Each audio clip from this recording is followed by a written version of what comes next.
এক দেশে বাস করত এক কুঁজো বুড়ি। বুড়ির সাত কোল বলে কেউ ছিল না। বুড়ির ঘরের সাথে ছিল এক বিশাল আম গাছ, কিন্তু বুড়ির আম গাছ থেকে কেউ আম পেড়ে নিয়ে খেতে চাইলে তা পারত না।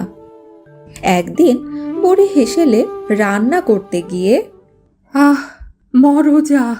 দেখেছো বাপু, ভোলা মনে কিচ্ছুটি মনে থাকে না।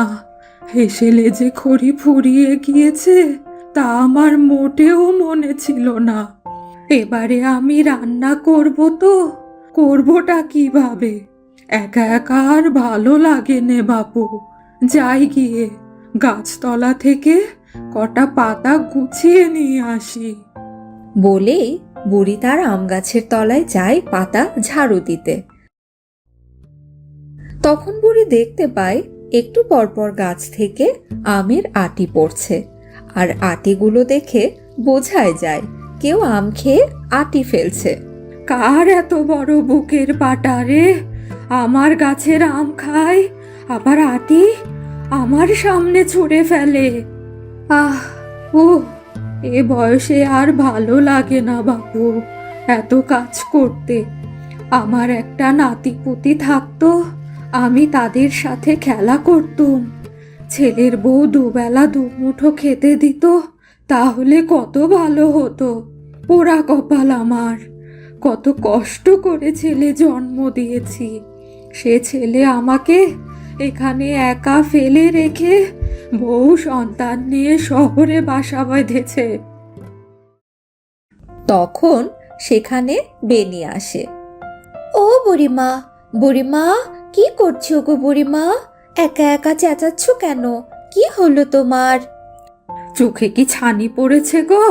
দেখছিস নে কি করছি, পাতা জড়ো করছি। রান্না করতে লাগবে কি না? তুমি এ বয়সে বুঝিয়ে দাও, আমি করে দিচ্ছি। এ বয়সে তুমি এগুলো পারো?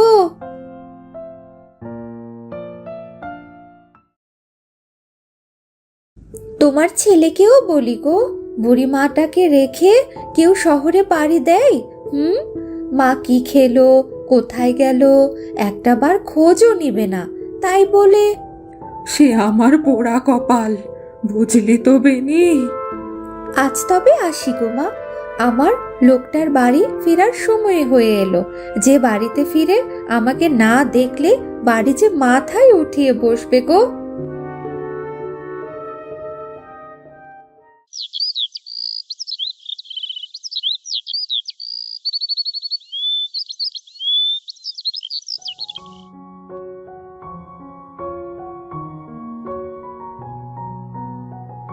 আজ আম কটা বিক্রি করতে পারলে অনেক টাকা পাবো।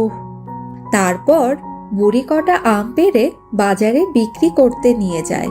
আর তখনই পেতনিটা এসে গাছের ডালে বসতে দেখে একটা আমও নেই। আহ, মরো যা। যেমন একটু পাশের গায়ে বান্ধবীর বাসায় নিমন্ত্রণ খেতে গেছিলুম, তেমনি এই বুড়িটা পাকা পাকা আমগুলো পেড়ে নিয়ে গেছে। এখন আমি কি খাবো? এই কাঁচা আম কি আমার গলা দিয়ে যায়? আজ বুড়ির হাঁড়ি মেরে খাবো। চিনে না আমাকে? আম নিয়ে যাও গো, আম, আমার নিজের গাছের আম, পাকা পাকা আম। দেখো দেখো, অমনি বুড়িটা আম বিক্রি করতে চলে গিয়েছে। আজ এই বুড়িটাকে অন্যভাবে জব্দ করব।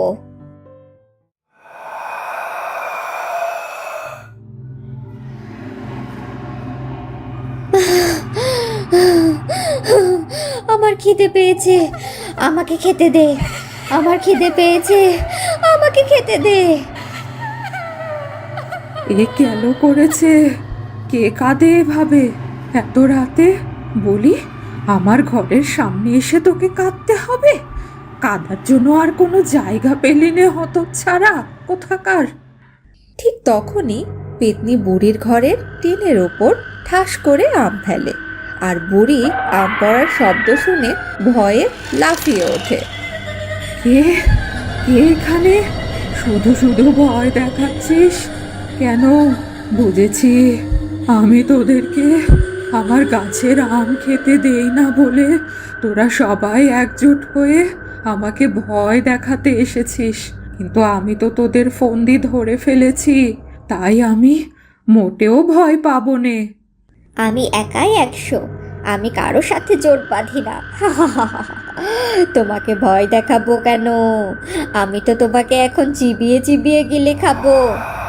কে? তুমি আমাকে এভাবে ভয় দেখাচ্ছ কেন? দেখো বাপু, আমি বুড়ি চুরি মানুষ, আমার সাত কোলে বলে কেউ নেই। তুমি যদি আমাকে খেয়ে ফেলো তো আমার আম গাছটার কে যত্ন করবে বলো? কিপটে বুড়ি, তুই মর আমার হাতে। তোর আম গাছের যত্ন আমি নেব, আর অনেক অনেক আম খাবো। আজ তুই আমার হাতেই মর। যদিও তোকে খেয়ে কোনো মজা পাবো না, তুই বুড়ি ছুরি মানুষ, তোর শরীরে হাড্ডি ছাড়া আর খাবোটা কি? আমাকে ছেড়ে দাও, আমাকে ছেড়ে দাও, আমাকে খেও না। আমি এখনই মরতে চাই না, আমাকে দয়া করে ছেড়ে দাও। আমাকে ছেড়ে দাও, আমাকে ছেড়ে দাও, আমাকে ছেড়ে দাও, দয়া করো, দয়া করো। আমি তোমাকে ছেড়ে দিতে পারি, কিন্তু আমার একটা শর্ত আছে। আমাকে তোমার কাছে রাখতে হবে, প্রতিদিন আমাকে আম খাওয়াতে হবে, এবং কি আমাকে নিজের সন্তানের মতো করে তোমার কাছে রাখতে হবে। আমিও তোমাকে তার বিনিময়ে দেখে শুনে রাখবো, তোমার সব কাজ করে দিব। বুড়ি 4-5 না ভেবে পেতনির কথায় রাজি হয়ে যায়।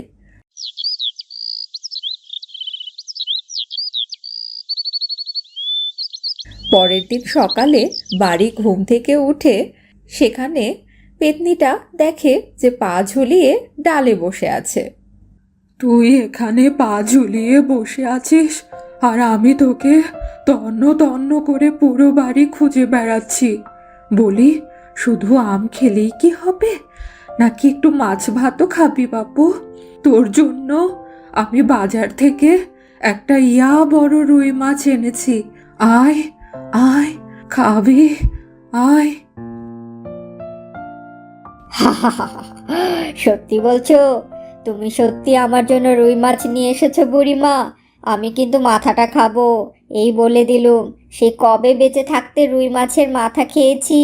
আহ, কি যে লাগতো জানো তো বুড়িমা, আমি বেঁচে থাকতে রুই মাছের মাথা খুব পছন্দ করতাম, আর আমও খুব পছন্দ করতাম। আচ্ছা, এ বয়সে মারা গেলি কি করে বলতো বাপু? অঘাতে মরেছিস? সে অনেক কথা গো বুড়িমা, আমার নিজের মা ছিল না, সৎ মায়ের সাথে থাকতাম। একদিন বাবা একটা বড় রুই মাছ আর আম নিয়ে আসে। সে মাছের মাথাটা খেয়েছিলাম বলে সৎ মা আমাকে লাঠি দিয়ে মাথায় আঘাত করে, তারপর আমি মারা যাই।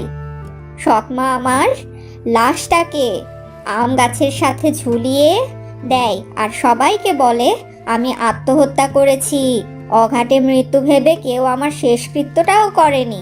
বেশ, তারপর থেকে আমি আম গাছে বসে বসে বাস করি। সত্যি তোর সাথে এটা ঠিক করেনি ওরা। আয় মা, আয়, আমি আজ তোকে রুই মাছের মাথা খাওয়াবো। তারপর তারা ঘরে যায়। পেতনি রুই মাছের মাথা খায়। পেতনি আর বুড়ির মধ্যে ভাব হয়ে যায়। তারপর থেকেই বুড়ি যেটাই খেত সেটা পেতনিকে দিয়ে খেত। সবসময় পেতনির সাথে হেসে খেলে দিন কাটাতো। এভাবেই বেশ কিছুদিন কেটে যায়।